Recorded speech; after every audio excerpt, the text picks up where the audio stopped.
தாலி கட்டிட்டாங்கிற ஒரே காரணத்துக்காக துரோகம் பண்ணவங்க கூடவே சேர்ந்து வாழ சொல்றீங்களா அத்தை? How do I tell you? அம்மன் நகையை திருடினதுக்காக இசைக்கே வீட்டை விட்டு வெளியே அனுப்பிச்சிங்க. அப்போஸ் குளுக்கோஸா? அப்போஸ்ங்க, அப்போஸ்னா ஆமான்னு அர்த்தம்.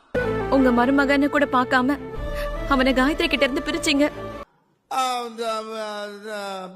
தப்பு செஞ்சா தண்டனை அனுபவிக்கணும்னு நினைக்கிற நீங்க பயப்பிடிச்சிட்டான். எல்லாம் டெக்னாலஜி. ஆறுமுகம் செஞ்ச தப்புக்கு மட்டும் பிராயச்சித்தம் தேடுறீங்களா அத்தை? அப்படி கேளு. இது நியாயமா? சாரி, எனக்கு தெரியாது. சிந்து சிவாவை பொய் சொல்லி கல்யாணம் பண்ணிட்டாங்கிறதுக்காக இன்னைக்கு வரைக்கும் நீங்க அவளை மருமகளா ஏத்துக்க மறுக்கிறீங்க. அத வேற ஞாபகப்படுத்திட்டீங்க. நெஞ்சமெல்லாம் பொண்ணு அறக்கு தம்பி. அப்படி இருக்கும்போது ஆறுமுகத்தை மட்டும் எப்படி அத்தை உங்களால மன்னிக்க முடியுது? டேய், இவன் வேற என்னை ரொம்ப டார்ச்சர் பண்றான்டா.